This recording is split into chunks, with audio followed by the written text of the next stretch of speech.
Bonjour tout le monde. Je voudrais d'abord souligner que le masque que je porte aujourd'hui a été fabriqué par l'entreprise Humana de Drummondville, dans mon comté, le magnifique comté de Johnson. Écoutez, très heureux d'être ici en présence de mon collègue Jean pour annoncer la reprise complète des activités de restauration avec la possibilité de manger un repas sur place partout au Québec. Pour les entreprises à l'extérieur de la communauté métropolitaine de Montréal, à l'extérieur de la municipalité régionale de comté de Joliette et à l'extérieur de la ville de l'Épiphanie, cette réouverture pourra s'effectuer à compter du 15 juin. Pour les territoires mentionnés, les restaurants pourront ouvrir à compter du 22 juin. Naturellement, c'est une annonce qui était attendue par l'industrie, puis je m'en réjouis. On a ici dans l'édifice la présence de M. François Meunier, de l'Association Restauration Québec et aussi de M. David Lefebvre de Restaurants Canada. Ce qu'il faut comprendre aussi, c'est que la restauration au Québec, c'est plus de 14 milliards de dollars de ventes. C'est plus de 200 000 emplois. Puis c'est un secteur économique majeur qui est caractérisé par le fait qu'il encourage fortement la consommation d'aliments puis de boissons qui sont produits chez nous. Alors, c'est un apport économique majeur pour tout ce qui est agroalimentaire. Et puis, c'est un apport naturellement économique très important pour l'économie du Québec. Mais on sait aussi à quel point les restaurants sont des endroits qui sont importants dans nos vies. Ils sont importants parce qu'ils nous permettent de partager de bons repas, mais ils sont aussi importants parce qu'ils nous permettent de partager des moments entourés de ceux qu'on aime, de ceux qu'on apprécie, et aussi de nous détendre ou, ultimement, de s'offrir une expérience culinaire. Mais il est entendu, naturellement, que la pandémie COVID-19 fait en sorte qu'il y a des changements importants qui vont être demandés aux restaurateurs dans un seul but, c'est assurer la santé, la sécurité des travailleurs et la santé et sécurité des clients. Puis les entreprises auront naturellement des obligations dictées par la santé publique, notamment le fameux 2 mètres de distanciation. Et puis j'ai mon collègue Jean dans quelques minutes qui va vous donner davantage d'informations à ce sujet-là. Les clients, quant à eux, vont aussi avoir à jouer leur rôle, puisqu'ils seront soumis aux mêmes règles que celles qui prévalent pour les rassemblements intérieurs.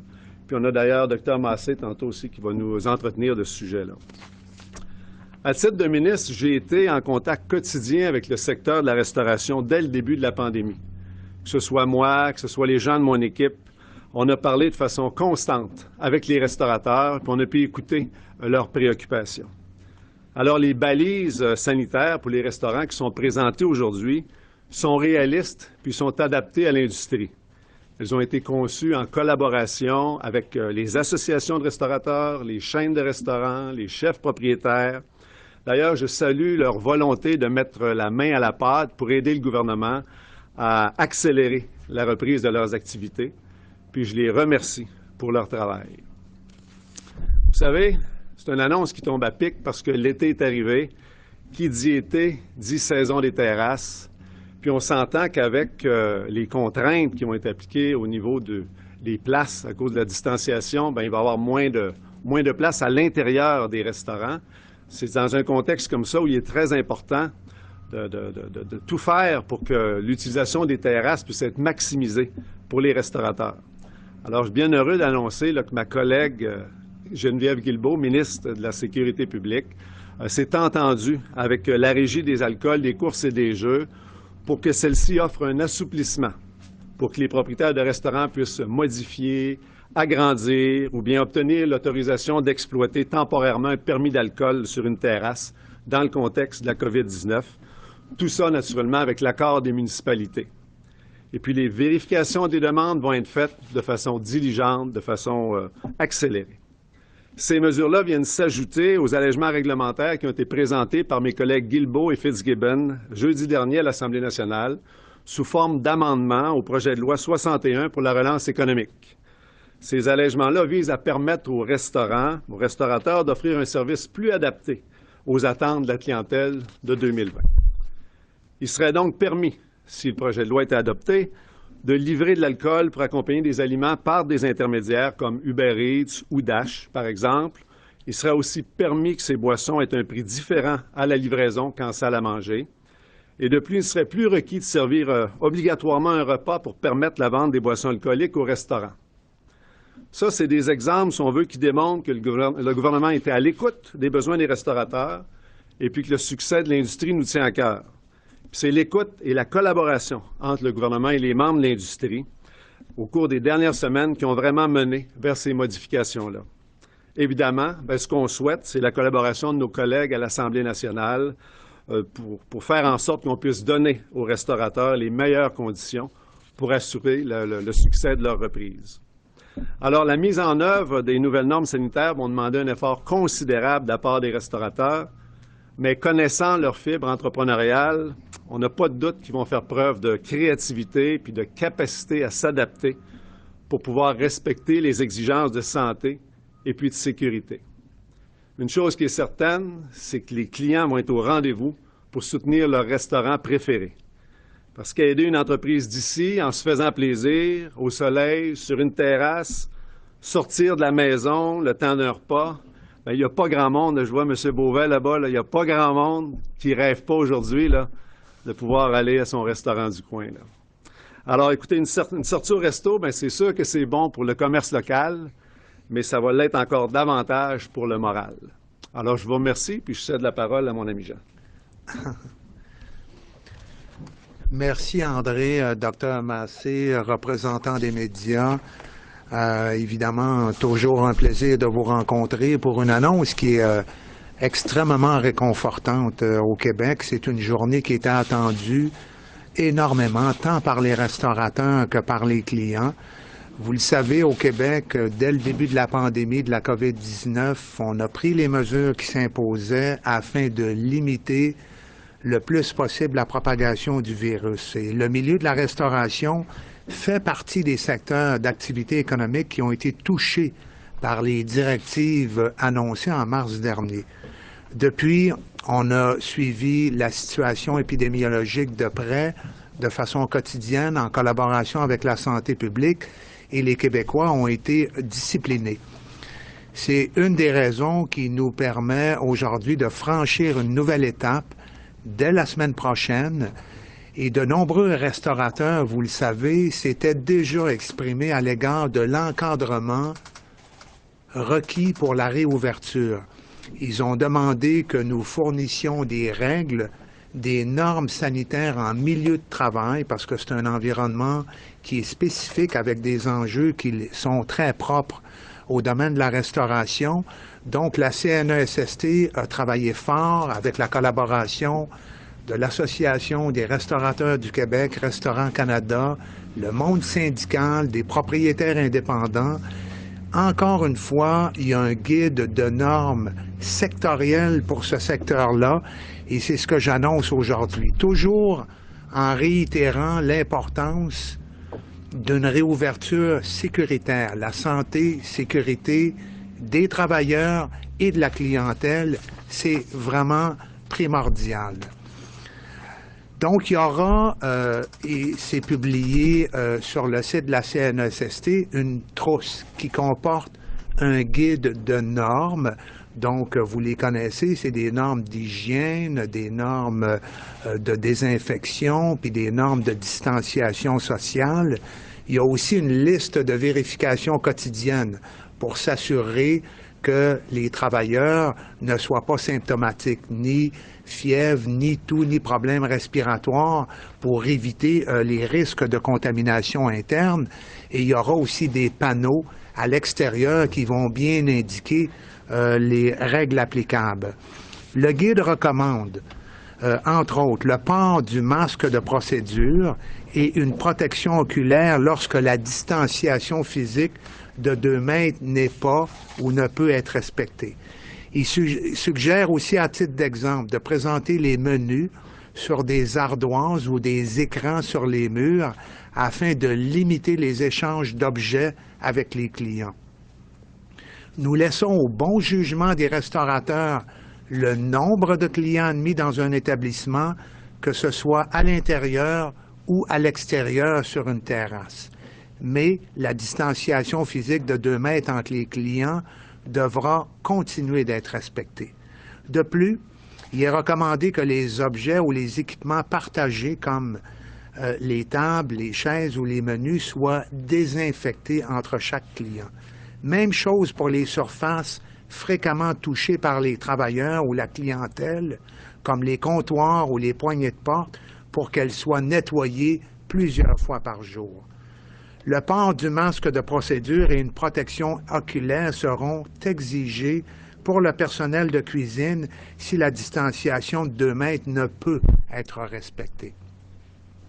Pour les restaurants offrant un service de buffet, ce sont les employés qui devront faire le service au client et non le client lui-même.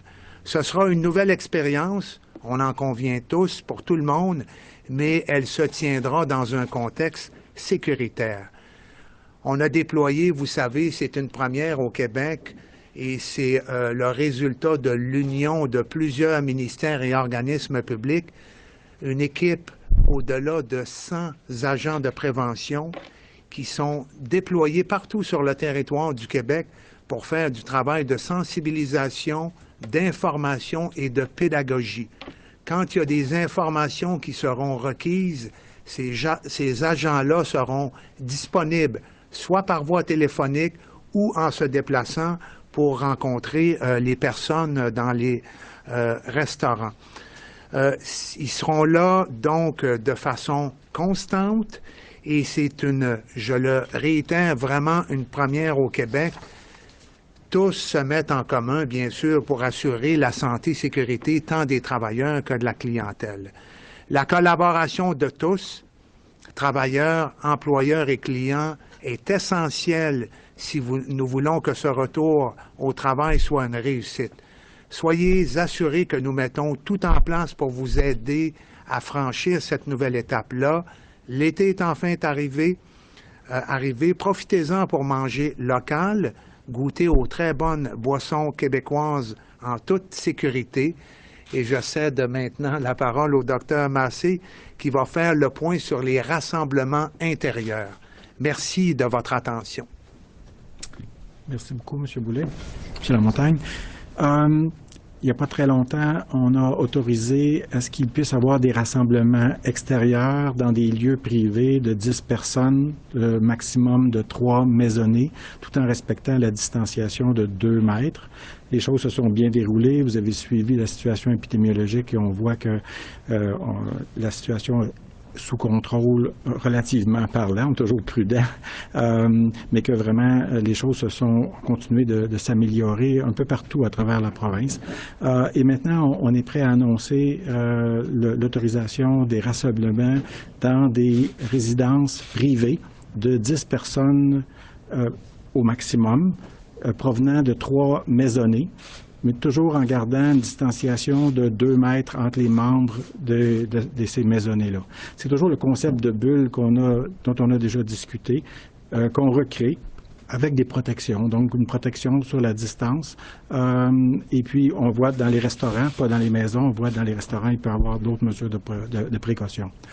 Une chose importante, c'est que l'intérieur des maisons, ça a été plus long un peu pour le déconfiner parce que c'est un endroit où est-ce qu'il y a plus de zones à risque de se transmettre des infections. Donc, il y a des précautions qu'il faut toujours maintenir. C'est pas parce que les gens rentrent dans la maison qu'on ne doit pas être sûr que les choses ont été nettoyées, par exemple la salle de bain, les poignées de porte, les choses que les gens touchent régulièrement. Donc, ça reste important de toujours prendre ces précautions-là pour qu'avant et après, on puisse faire un nettoyage approprié. Toujours important d'être sûr que les gens qu'on invite chez soi, c'est pas des gens qui sont malades, c'est pas des gens qui sont sous investigation, c'est pas des gens qui sont à risque non plus, parce qu'il y a des gens qui sont plus à risque que d'autres. Puis bon, chaque fois qu'on invite des gens puis qui ne demeurent pas dans la même famille puis qui se côtoient, on augmente le risque de transmission. Vous savez, les gens de 70 ans et plus, les gens qui ont des maladies chroniques, les gens qui ont des problèmes d'immunodéficience, mais toutes ces personnes-là, il faut être très prudent. Ça ne veut pas dire que les gens peuvent pas sortir, mais ils doivent être, je vais dire, doublement prudents ou triplement prudents, parce qu'il y a plus de chances pour eux, puis on veut vraiment pas que ces choses-là arrivent. On demande aussi aux gens de garder, de prendre note des gens qui viennent chez eux, des événements qui sont faits, de qu'est-ce qu'on a fait, qu'est-ce qui s'est passé, pour que si jamais il y avait des gens qui étaient malades, on puisse facilement, on étant la direction régionale de santé publique, puisse facilement être capable de retracer les gens rapidement, efficacement, et puis pas perdre de temps si jamais il y avait des gens qui étaient contaminés. Et puis enfin, on dit aux personnes qu'il va y avoir d'autres déconfinements pour des lieux publics à l'intérieur ou à l'extérieur qui vont venir plus tard, mais que pour l'instant, c'est seulement les lieux privés pour lesquels cette autorisation-là est donnée. Très bien. Alors, je crois que le ministre Boulay souhaitait apporter une précision. Oui, je voulais simplement préciser que les agents de prévention sont au nombre de 1000 et non de 100.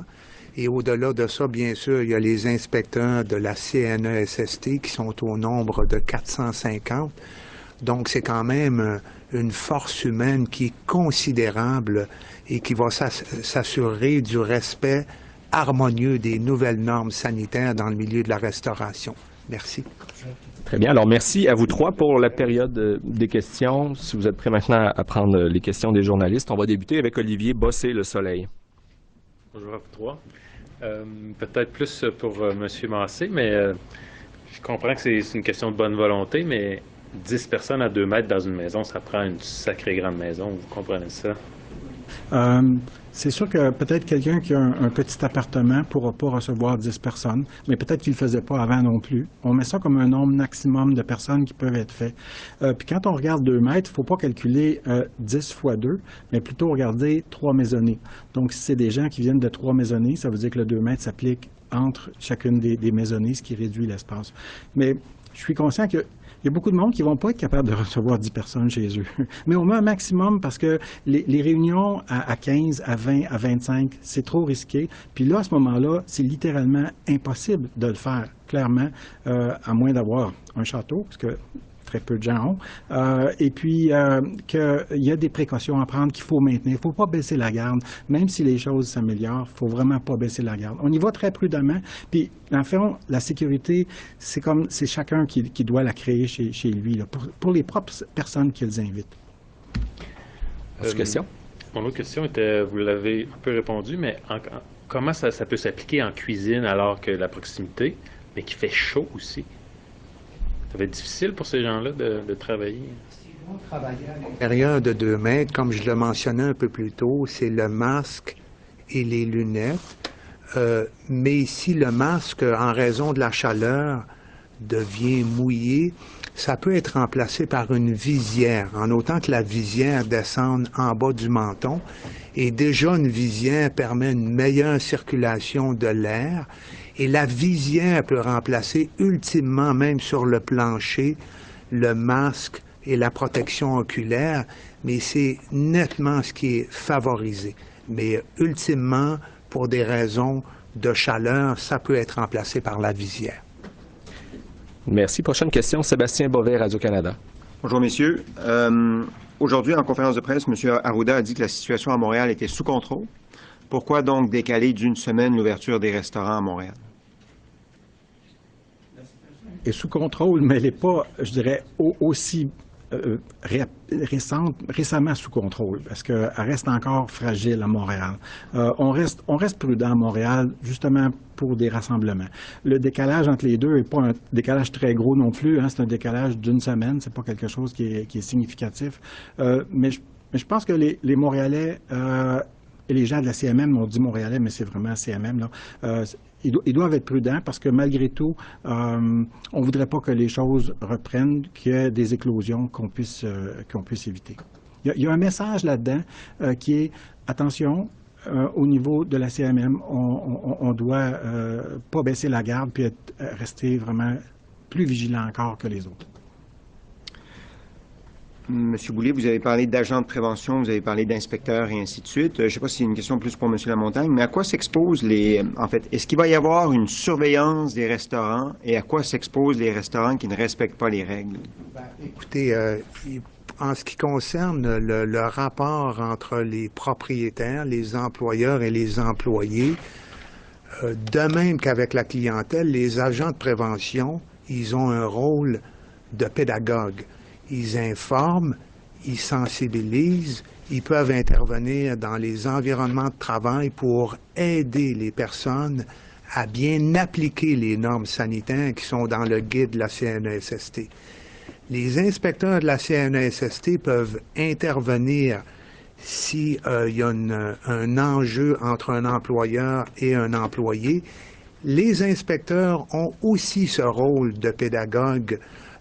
Ils interviennent, ils dialoguent avec les parties, puis ils essaient de trouver une solution. Ce n'est qu'ultimement qu'ils ont le pouvoir d'émettre un avis de non-conformité sanitaire, et là, il y aurait des représentations à faire éventuellement, mais il n'y a pas de dossiers qui sont devenus vraiment contentieux à ce jour au Québec. Il y a les inspecteurs du MAPAC qui peuvent toujours intervenir pour s'assurer de la salubrité des aliments, et en ce qui concerne les relations avec la clientèle, ça relève pas de la CNESST. Les agents de prévention sont là. Ultimement, les forces policières peuvent être appelées à intervenir, mais encore une fois, c'est vraiment pas ce que nous souhaitons. C'est une reprise graduelle qui est humaine. On va pas dans la coercition, on va dans l'accompagnement et dans un processus de recherche de solutions. Et à ce jour, ça va relativement bien. Merci. Je peux me permettre à mon tour, Marc-André Gagnon du Journal de Québec, Journal de Montréal. Je vais vous demander de répondre en regardant les caméras. Vous avez parlé tout à l'heure des allègements qui sont offerts notamment pour ce qui concerne les permis d'alcool. En même temps, vous annoncez que les tenanciers de bar devront patienter encore avant de pouvoir ouvrir leurs portes, sauf ceux qui offrent de la nourriture. Mais à partir d'où, là, à quel endroit on trace la ligne? C'est-à-dire que quelqu'un qui a un bar, un tenancier de bar, est-ce qu'il peut, là, à partir du 15 juin, dire, tiens, bon, mais ça y est, je vais dorénavant offrir de la nourriture? Est-ce qu'il va pouvoir obtenir rapidement le permis qui va lui permettre d'avoir une offre, donc, de repas qui lui permettrait, en conséquence, de rouvrir ses portes lui aussi? Écoutez, présentement au Québec, là, il y a 22 000 permis de préparation d'aliments qui sont en circulation. Alors, l'annonce qu'on fait aujourd'hui vise les détenteurs de ces 22 000 permis-là. Quelqu'un qui a une opération, qui a un établissement de restauration, un établissement qui a un menu, qui a des équipements à la préparation d'aliments, qui pendant ses heures d'exploitation a du personnel qui est affecté à la préparation d'aliments, qui a des tables et des chaises pour sa clientèle. Alors l'annonce d'aujourd'hui là, vise cette clientèle-là. Là.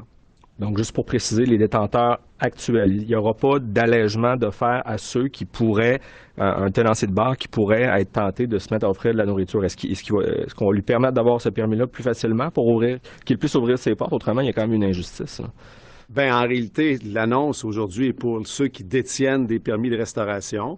On peut toujours faire une demande pour avoir un permis de restauration, puis il y a un processus, il y a une démonstration qui doit être faite, les équipements doivent être en place, une inspection qui doit être faite et tout ça, mais la situation actuelle n'est pas différente que par le passé, qu'il y a des gens qui veulent se lancer en restauration et puis ils doivent faire une demande auprès du ministère de la Culture, des Pêcheries et de l'Alimentation du Québec là, pour avoir un permis de préparation d'aliments. Alors, c'est la même situation aujourd'hui. Là. Une autre question est pour le Dr Massé. Vous avez parlé par rapport à la question là, des rassemblements à l'intérieur ou des repas qui pourront être partagés à l'intérieur. Vous dites que les gens devront prendre des notes afin de nous permettre de retracer plus facilement en cas d'infection. Est-ce que les restaurateurs seront soumis à la même règle? Ce n'est pas forcément tous les restaurateurs qui tiennent un registre de leurs clients. Donc, est-ce qu'ils vont devoir commencer à le faire, là, à prendre systématiquement les noms de leurs clients, puis ils étaient assis où, puis quand ils sont venus? Puis...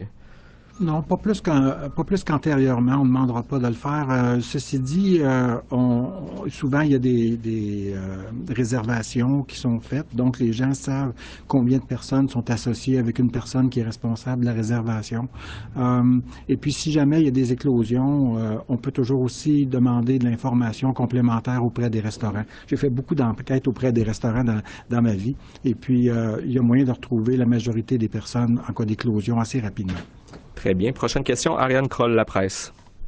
Oui, est-ce que vous pourriez préciser un peu pourquoi, mon collègue a posé une question sur les permis auxquels ont droit les bars, pourquoi est-ce qu'on n'a pas inclus que les bars puissent vendre de l'alcool pour emporter, qui est une demande là, récurrente là, Je vous dirais qu'il y a plusieurs des allègements qui ont été soumis, déposés dans le cadre du projet de loi 61, qui étaient des allègements qui avaient été déjà adoptés en 2018 avec le projet de loi 170, mais qui n'avait pas été mis en vigueur encore. Et puis, dans le budget 2020, là, il avait été prévu de mettre ces éléments-là en vigueur, là. Donc, parce que ce n'est pas une revendication d'assez longue date, c'est ça qu'on doit comprendre? Non, c'est des discussions qu'on a eues naturellement avec les associations et les restaurateurs. C'est des demandes qu'ils ont faites. C'est des choses pour la plupart qui avaient déjà été adoptées par projet de loi, mais qui n'étaient pas en vigueur, alors on s'est assuré de pouvoir mettre ça en vigueur dans les meilleurs délais possibles.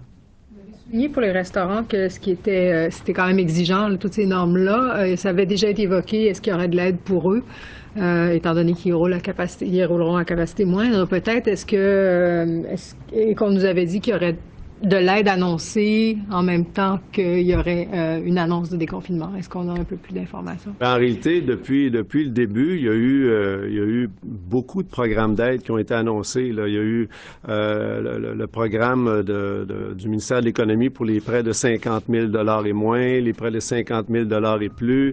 Il y a eu les fonds locaux d'investissement, une première tranche de 150 millions pour lequel il y a une partie importante là, qui s'est allée à des établissements de restauration. Il y a un autre 100 millions qu'on vient d'annoncer. Mon collègue Fitzgibbon a annoncé ce matin une bonification là, du programme pour les crédits de loyer qui font en sorte là, que la contribution de Québec va passer de 140 millions à 280 millions. Puis il y a des nombreux bénéficiaires, ça va être les gens de l'industrie de la restauration. Il a annoncé en même temps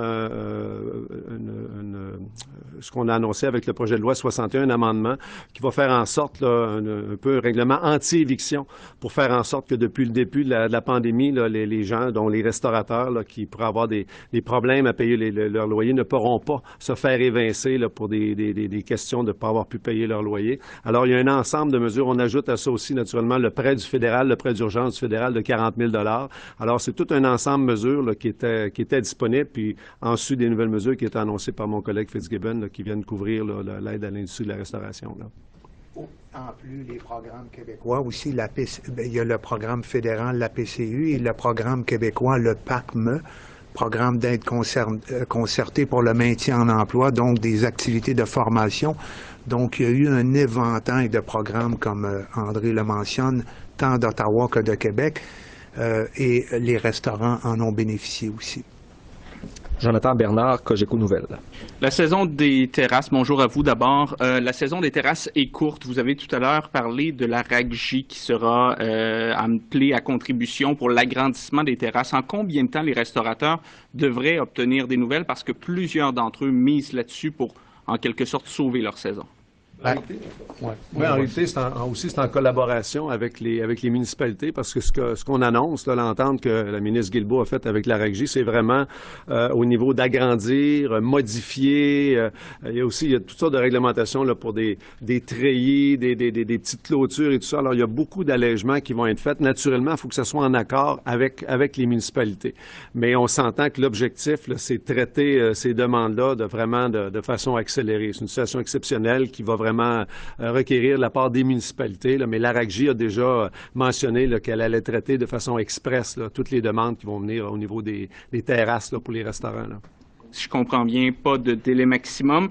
Je voulais savoir aussi, il y a plusieurs restaurateurs qui nous ont contactés qui, d'abord, sont très contents de la nouvelle d'aujourd'hui, mais qui auraient aimé avoir les mesures à mettre en place plus rapidement. Pourquoi ça a tardé autant avant de pouvoir divulguer et de donner ces mesures-là aux restaurateurs? Bien, écoutez, quand on a commencé à avoir un petit peu un horizon du déconfinement, là, le 30 avril, moi, d'abord, au ministère, on est en contact là, depuis le jour 1, à tous les jours avec les associations de restaurateurs.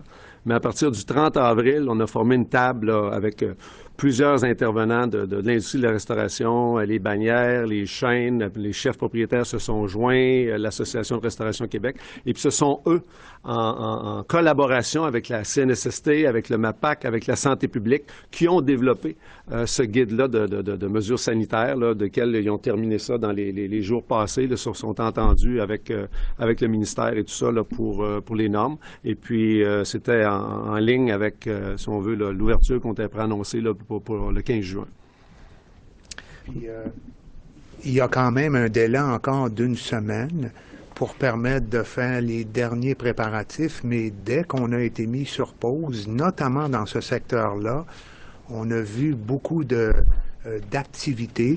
Les mesures d'hygiène, d'entretien puis de distanciation sociale sont bien connues, sont réitérées sur une base quotidienne par la santé publique, puis on a eu des preuves assez éloquentes de la part de plusieurs restaurateurs et plusieurs groupements de restaurateurs au Québec. Ils sont prêts à repartir les activités et moi, je suis assuré que le délai est tout à fait raisonnable. En plus, qu'il reste un autre 7 jours, là, encore une fois, pour compléter les préparatifs.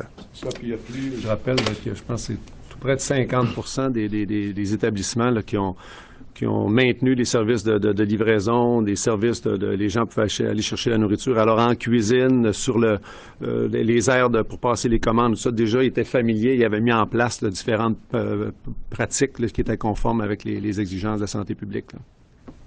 Très bien. Maintenant, quelques questions qui nous ont été transmises par courriel. La première est d'Alain Laforêt, TVA Nouvelles. Quoi que vous avez répondu en partie tout à l'heure, Dr. Massé, comment peut-on respecter là, la règle du 10 personnes, 3 familles, tout le monde à 2 mètres, ou en tout cas les familles à 2 mètres, dans un 3,5 par exemple? Il y en a qui risquent d'être tentés de le faire quand même. Bien, on n'invite pas 10 personnes dans un 3,5 à moins qu'on ait une terrasse ou qu'on puisse profiter d'un environnement extérieur. Honnêtement, c'est l'été, j'inviterais plus les gens qui veulent voir 10 personnes, de les voir dans un lieu extérieur comme un parc où est-ce qu'on est capable d'avoir des tables et puis de respecter des règles de distanciation. Je pense que c'est important ces règles-là. Il y a des gens qui ne pourront pas recevoir 10 personnes chez eux. C'est pas parce qu'on dit 10 qu'on doit mettre 10 personnes les uns à côté des autres. C'est vraiment important parce que les milieux intérieurs, c'est des endroits qui sont plus propices à transmettre des infections de personne à personne ou à travers des objets. Donc, on pense que c'est vraiment important de respecter ces recommandations-là. Très bien. En sous-question pour M. Laforêt, donc, question peut-être adressée davantage au ministre cette fois-ci. Les propriétaires de bars, donc, sont-ils les grands oubliés de l'annonce d'aujourd'hui? Propriétaires de bars, écoutez, on est extrêmement sensible à l'activité qui se déroule de façon constante dans les bars au Québec. C'est un secteur, encore une fois, qui nous préoccupe, mais il y a des enjeux sanitaires qui sont différents. La proximité entre les personnes est aussi pas la même que pour les activités de restauration. Ceci dit, on complète nos analyses avec la CNESST en collaboration avec la santé publique et il y aura des annonces qui pourront être faites en temps opportun. Et ça va venir, je pense, dans des délais raisonnables. Très bien. Cette fois-ci, une question de Marco Belair-Serino du journal Le Devoir. Qui est pour Dr. Massé. Est-ce que vous comptez donner prochainement votre bénédiction à la réouverture des lieux de culte? On est en train de travailler sur les rassemblements intérieurs et extérieurs. Et les lieux de culte font partie de ces milieux-là. On est conscient qu'il y a certaines activités qui sont à très faible risque, puis il y en a d'autres qui sont à risque plus important. À preuve, on a eu des éclosions liées à certaines pratiques d'ailleurs.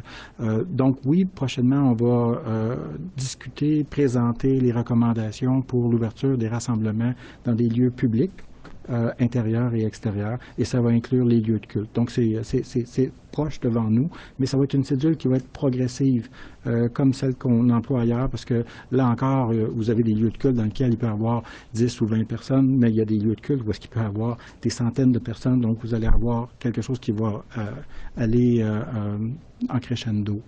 Justement, peut-être si vous êtes en mesure de fournir davantage de détails, c'est la sous-question de M. Belair-Serino. Quels sont les défis là, qui sont propres aux lieux de culte? Dans les défis, c'est qu'il y a des pratiques dans certains lieux de culte pour lesquels il faut que les gens soient, ou des rituels, je devrais peut-être dire, pour lesquels les gens doivent faire attention, et ça pourrait amener à dire que certains rituels sont plus à risque de d'autres. On ne veut pas porter aucun jugement, évidemment, sur aucune pratique religieuse, mais donc ça c'est une chose qui est sensible. L'autre chose qui est sensible, c'est que ça peut être des événements qui peuvent être liés à des émotions qui peuvent être très grandes. parce qu'on associe les lieux de culte aussi à des événements comme des mariages ou des funérailles. Et là encore, on a eu des événements particuliers liés à des cérémonies comme ça, où l'émotion peut faire qu'on a un débordement, puis on baisse la garde à ce moment-là. Donc ça, c'est une deuxième chose qui est importante. Puis la troisième, évidemment, c'est le nombre de personnes potentielles qui peuvent être impliquées à travers ces rassemblements, pour lesquels, clairement, il va devoir y avoir certaines balises. Merci. On a du temps pour quelques questions additionnelles. Olivier Bossé-Le Soleil m'a fait signe. Alors, à vous peut-être pour commencer. Monsieur Massé, l'OMS aujourd'hui, en tout cas, a émis que les porteurs asymptomatiques ne transmettraient pas ou très, très peu le virus. Est-ce que ça change votre stratégie pour les prochaines semaines? La stratégie, elle a évolué, vous l'avez vu. Pour nous, c'est une chose importante. Déjà, au courant des derniers mois, on a découvert que la longueur, la durée où est-ce que ces porteurs asymptomatiques-là pouvaient être porteurs était plus longue et ça nous a préoccupés grandement. Et on ne savait pas jusqu'à quel point ces gens-là pouvaient transmettre ou pas. Donc ça, c'est sûr que c'est un facteur pour nous rassurer. Maintenant, combien nous rassurer, ça, c'est une autre chose. Dans le sens que être moins transmetteur, c'est une chose, ne pas transmettre, c'est une autre chose. Et puis là, je pense qu'on a des connaissances qui sont malheureusement encore incomplètes là-dessus. Par contre, on sait que, puis ça, c'est aussi des études récentes, on découvre un nouveau virus, une nouvelle pandémie, donc on est en train d'apprendre que pour les tout-petits, les jeunes en bas de 16 ans, c'est clair qu'ils se transmettent moins facilement l'infection, ils ont moins de complications. Ça, on savait déjà, on vous l'avait déjà dit qu'il y avait moins de complications. Donc là aussi, c'est un enjeu où est-ce que ces gens-là, étant moins symptomatiques, ces gens-là transmettent moins. Donc, il y a certainement un lien entre l'un et l'autre. C'est peut-être en lien avec le site de l'infection aussi, qui peut être, il peut y avoir des récepteurs du virus dans certains endroits dans le corps humain que les enfants sont plus susceptibles que les adultes. Donc, il y a des choses particulières dans l'épidémiologie de ce virus-là. On suit ça de très proche et puis c'est sûr que ça va nous amener à moduler les recommandations au fur et à mesure qu'on va les connaître. Je reviens aux enfants. Ça va nous amener à moduler les recommandations pour les enfants, où est-ce qu'on a eu une approche de prudence, puis qui pourra nous le reprocher, là. Mais où est-ce qu'on va probablement faciliter à ce qu'il y ait certains regroupements au niveau des enfants. Mais pas enfants, adultes, on va rester très prudent toujours. Puis entre adultes, on va rester très prudent, mais pour les enfants, et c'est aussi dans les recommandations de l'OMS, où est-ce qu'ils ont aussi dit que, dans le fond, le risque de transmission pouvait être moindre. Tout ce que ça met en évidence, c'est qu'on est en train d'apprendre au jour le jour et nos recommandations évoluent, ce qui rend la chose plus compliquée pour la population de comprendre, mais je pense que c'est ça. Monsieur Bovet, Radio-Canada. J'avoue que j'ai de la difficulté à suivre le raisonnement sur la différence que vous faites entre les bars et les restaurants. Avec le projet de loi 61, s'il est adopté, vous allez permettre aux restaurants d'avoir des clients qui ne font que prendre un verre sans manger de bouffe. Alors, quelle est la différence entre des clients attablés à une terrasse d'un restaurant qui ne prennent qu'un verre et les clients d'un bar sur la terrasse qui ne font que prendre un verre? La différence entre des clients d'un restaurant à l'intérieur qui ne font que prendre un verre sans manger de bouffe et les clients d'un bar à l'intérieur d'un bar qui ne font que prendre un verre. Il me semble que c'est bonnet blanc, blanc bonnet dans le contexte sanitaire dans lequel on est, non? Écoutez, ce qui est important aujourd'hui, l'annonce vise le secteur de la restauration. Et puis, les amendements qui ont été déposés dans le cadre du projet de loi 61 sur la relance économique là, visent les établissements de restauration. Les établissements de restauration, par définition, sont des établissements qui disposent d'un permis émis par le ministère de la Culture, des Pêcheries et de l'Alimentation du Québec pour la préparation d'aliments. Alors aujourd'hui, l'annonce vise ces groupes d'établissements-là, là, M. Boisvert. En termes sanitaires, hein?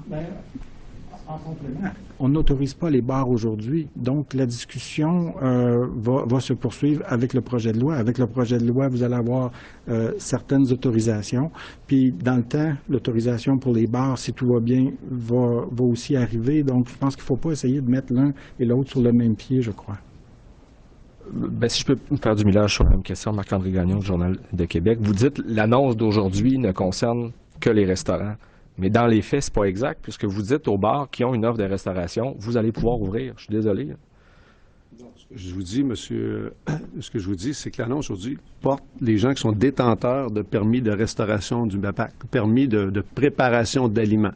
Alors, il y a 22 000 établissements au Québec. Là-dessus, il y a des restos-bars. Il y a un certain nombre d'établissements qui détiennent ces permis de préparation d'aliments-là. Des établissements qui ont des équipements de préparation d'aliments, qui, pendant les heures d'ouverture, exploitent ces équipements-là, ont du personnel affecté à l'exploitation de ces équipements-là de préparation d'aliments, qui ont des tables, des chaises, des menus. Alors, tous ces établissements-là, peu importe le nom qu'ils portent, aujourd'hui, l'annonce porte sur leurs activités. Et donc, le bar peut opérer dans la mesure où il est dans un environnement de restauration. Ce que nous autorisons aujourd'hui, c'est l'activité de restauration. Je pense que c'est important de le redire, mais il y a beaucoup de cas quand même dans les villes où il y a le restaurant et le bar. Et donc, ça, c'est autorisé. Mais le bar pris isolément, où il y a des rassemblements d'autres natures, ça, on est en train d'analyser. Je le répète, on est sensible à ces activités-là. Et les annonces vont venir après que nous ayons complété le guide approprié et obtenu l'autorisation de la santé publique. Alors, merci pour la précision. Maintenant, mon autre question, justement, j'ai un collègue tout à l'heure qui a fait référence aux restaurateurs qui s'impatientaient déjà depuis un bon moment. Forcément, avec l'annonce d'aujourd'hui, les tenanciers de bar, eux aussi, vont commencer à s'impatienter. Êtes-vous en mesure de, sans leur promettre une date, là, au moins de leur dire, de leur préciser dans quel horizon peut-être les bars pourraient rouvrir ou qui pourraient avoir des bonnes nouvelles, avoir une idée du moment où ils pourront rouvrir? On ne peut pas donner de date précise. C'est toujours, on le répète souvent, une reprise graduelle des activités. On tient compte des enjeux spécifiques à chaque secteur. Les bars, encore une fois, font l'objet de notre attention. On va y aller de la manière la plus diligente possible. Il y a des experts en santé et sécurité à la CNESST qui travaillent en constante collaboration avec la santé publique et les acteurs aussi qui sont concernés, les propriétaires, parfois le milieu des travailleurs ou les syndicats. Tout le monde est consulté et quand on sera prêt, on n'attendra pas, on va faire l'annonce le plus rapidement possible, souhaitons-le. Et je dis aux tenanciers, aux propriétaires de bars, soyez patients, on travaille de la façon la plus rigoureuse et prudente possible en faisant un bon équilibre entre les impératifs de santé publique et la reprise des activités économiques. Madame Kroll, la presse. Je ne sais pas si ça peut encore se clarifier, là, mais les bars, restaurants, un bar qui a un permis de bar, mais pas de restaurant, mais qui sert de la nourriture, peut ouvrir. C'est certain? Est-ce qu'on est mêlé entre préparation d'aliments et... C'est-à-dire un bar qui sert de la nourriture, mais qui n'a pas de permis de préparation d'aliments, ne devrait pas servir de nourriture. Celui qui servait déjà de la nourriture. C'est parce qu'il y a un permis, normalement, il y a un permis de préparation d'aliments, un permis de restauration. Ils vont devoir être à 2 mètres, ne pourront pas être, par exemple, dans le contexte où certains bars actuellement servaient debout, un à côté de l'autre. C'est les mêmes normes qui vont devoir s'appliquer. Donc, la distanciation de 2 mètres, elle est impérative. Ça, c'est, excusez-moi, mais ça, c'est le point important. C'est que, dans le fond, quand les gens vont pour consommer entre amis, après une ou deux consommations, on baisse la garde automatiquement. On monte le volume. On monte le volume, on baisse la garde, on se rapproche, et puis on augmente les risques de transmission. On y va progressivement, les gens respectent bien leur comportement, ils font attention, les gens intègrent. Hein, c'est une façon de faire. Les gens intègrent des bonnes façons de faire. Et puis, à ce moment-là, progressivement, on peut déconfiner. Mais c'est plus à risque, clairement, de consommer de l'alcool seul, sans manger, que de prendre une consommation à un repas. On baisse beaucoup moins la garde quand on mange un repas tranquillement puis qu'on prend un peu d'alcool. Si on prend beaucoup d'alcool et seulement de l'alcool, là, c'est une autre chose. Ça peut être très agréable, mais c'est des risques clairement différents. Monsieur Bernard, Cogeco Nouvelles. Vous comprendrez que plus il y a de secteurs de déconfinés, plus ça peut être frustrant pour certains entrepreneurs. Il est question des tenanciers de bar, mais il y en a d'autres également qui ne savent toujours pas dans quel horizon ils pourront être déconfinés, ils pourront reprendre leurs activités. À la lumière de ça, est-ce que vous pensez être en mesure de leur donner des nouvelles rapidement parce que plusieurs de ces gens-là commencent à être découragés et même vont jusqu'à défier les autorités publiques dans les médias en disant « on va ouvrir de toute façon ». Ce qui est important pour nous, c'est d'y aller de manière ordonnée et de façon, encore une fois, à respecter les impératifs de santé publique. On déconfine, encore une fois, de manière progressive. On veut le faire aussi de façon diligente. Parfois, on débute un déconfinement, on se fait dire pas trop vite. On y va toujours en étant guidé par les mêmes impératifs. On travaille de façon très intensive. Puis il n'y a pas de livre de recettes en matière de déconfinement. Chaque pays, chaque État a sa propre expérience. Je pense à ce jour, là, je peux vous dire que ça va très bien dans tous les secteurs où on a déconfiné. Puis on se fie beaucoup à la bonne foi, la volonté des partenaires du marché. Dans le secteur de la construction, le manufacturier, le commerce et tous les autres secteurs, il y a des nouveaux environnements de travail, il y a des nouvelles habitudes de travail à développer. Je reviens à votre interrogation. Il faut y aller de manière ordonnée. On ne peut pas dire à tout le monde, à tous ceux, à tous les secteurs qui ne sont pas réouverts, on va vous permettre de réintégrer le marché du travail demain matin. Il faut y aller encore une fois de manière rigoureuse et c'est la rigueur qui nous impose des phases de déconfinement. Puis la restauration faisait partie de la phase 6, souvenez-vous, de déconfinement et on est toujours en ligne avec le plan de déconfinement que le premier ministre vous avait d'ailleurs annoncé il y a quelques semaines. Et en même temps, je voudrais vous rappeler que toute cette situation-là que l'on vit au Québec, mais que l'on vit à différents degrés à la grandeur de la planète, là, pour nous, d'avoir à être devant vous, puis de répondre aux questions, puis de dire oui ou non, ou le gouvernement, ou la santé publique, c'est pas de gaieté de cœur, là, parce que s'il y en a un qui voudrait que tout soit ouvert demain matin, c'est bien notre premier ministre pour le bien-être et le mieux-être de toute la population du Québec. Fait que c'est certain que c'est quand le déconfinement va être complet, si on veut, à la grandeur du territoire, c'est sûr qu'il va y avoir un grand souffle de la part de tous les entrepreneurs, de tous les citoyens du Québec. Puis en attendant, bien, c'est sûr que c'est une situation qui est très difficile, qui est très, très difficile si on ne minimise pas ça. Puis moi, j'ai beaucoup d'empathie, moi, pour tous les entrepreneurs du Québec, ou tous nos créateurs, le tourisme, les hôtels et tout ça, mais c'est une situation qui est très difficile. Puis comme l'a dit mon collègue, en accord avec la santé publique, c'est d'y aller d'une façon ordonnée pour qu'il y ait une mesure de l'effet de ce déconfinement-là, pour pas qu'on se ramasse d'un certain nombre de semaines ou de mois, puis qu'on soit obligé de refaire un pas en arrière ou 2 pas en arrière. Ça serait complètement démobilisant pour toute la société québécoise, là. Très bien, on va maintenant passer aux questions en anglais. So we'll start with Cathy Sonnet, CBC News. Good afternoon. Mr. Massé, you talked about bars and the fact that as soon as you have a drink, then you get closer and you forget about the rules. Well, it's the same thing for a gathering of 10 people in a house.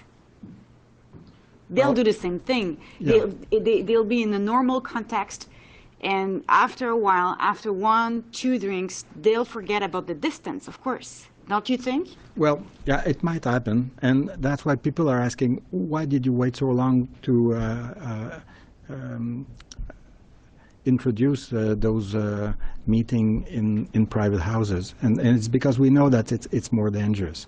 So that's why we call people to beware. And it helps if you eat, because we know that, you know, people, it's more difficult to support alcohol if you don't drink. If you don't eat, sorry, thank you. And so, yes, it's possible. And I think we have to let people I'd say, integrate progressively those new behaviors just to protect themselves and the others with whom they will share meals and mostly also other things like alcohol. There is still confusion between what you allow, like basically this gathering of 10 people inside of a house and asking even the host to, the person receiving those people to take notes, who's there, what did they eat, or whatever, and then you say, no, like bars, you have to wait before reopening your doors. There is confusion, Mr. Massé. I make a difference between inviting three other household members to come and share a meal and have discussion and take a drink at home, and going in a bar late at night or going dancing and drinking late at night. The behaviors are quite different, or could be quite different. They might be the same, but we ask people that they beware and that they take care of the persons that they invite to their homes. So we know it's possible, and we let people decide for themselves. They are adults. They are, but at the same time, we know that when you go in bars late at night and you go on drinking and dancing, which is fine, or just listening music until 2 o'clock. The behaviors change, and the risks are could be quite significant. Of course, it will always be perfectible, but there's a distinction between a public area and a private housing, for example, and. To a certain extent, we have to rely upon people's good faith. As of today, we've noticed that people are extremely disciplined, and the new standards are well understood and well applied. And it's not always coercive, but it's well complied with. But again, it's a process. Everything is gradual, and we are quite satisfied as of today of the outcome of the reopening of all the economic sectors. And this one will not be different. We are quite convinced that in the restaurant industry it will be well respected, and again it's an ongoing process that will be successful, I think, at the end of the day. Philotier, Montreal Gazette. Hello. Just a quick double check on the indoor gatherings that are now, that is as of now all over Quebec? No. This is going to take place at the same time as restaurants. As restaurants. The 15th of June for outside of Montreal. Outside CMM, and the 22nd for CMM. So those indoor gatherings, okay. My question was more about Montreal. You've restaurants June 22nd, but why not malls, shopping malls? What is holding up the opening of shopping malls in Montreal? Well, in fact, people will be able to go into what we call the centre d'achat. So I just want to be sure that it's shopping malls, or So they will be allowed if there's a restaurant there, and they will be allowed to go. But what we will not allow is people to go in shopping malls and just gathering along in the malls itself, and just take a break and be there for a long time. You know, we know that people will go there for periods of time, especially when it's really warm. People might want to go there because it's climatized, but at the same time, this is a place where we know that it's more dangerous. So we ask people not to gather themselves there. They can go, but they cannot gather themselves. No dates for that yet? No. Okay. And in general, what concerns you about opening in Montreal, opening up everything in Montreal in general? What we've seen till now is that people in the workplace and people in public places generally behave very well, and the workplaces are really opening quite well. And we are happy with that. We've seen, though, and that's in large cities. It's not only Montreal, it's in large cities. Some gathering in parks, in public places, sometimes in private places, where people kind of say, well, it's enough, and we want to come back as we were doing before. And this is a situation which is normal, but this is something which is dangerous. Like large gatherings, like the ones we've seen in the weekend, and we can understand that, those are very important causes. At the same time, people must behave very correctly to be sure that we will not have side effects which people would not want to happen but could happen in those very large gatherings. So in large cities, those are the kind of things that you will find, and that's what we have to be aware. There's a new normal, you know about it. There's a new normal, and we have to integrate it in all aspects of our day life and behaviors. And so we are going very progressively. We're prudent, very progressively, so people integrate those new behaviors, and we are sure that we are not going to reconfine a second time. We wouldn't like to do that. Thank you. The next question is from Raquel Fletcher, Global News. Food delivery services like Uber Eats or Foodora can take anywhere from 10 to 13% of the bill to 30%, of the bill for a delivery. Are there any plans to regulate what these delivery services can charge restaurants? As an example, the city of San Francisco has limited these fees to 15%. One thing I can say is that what we are announcing today and what we've tabled last week with the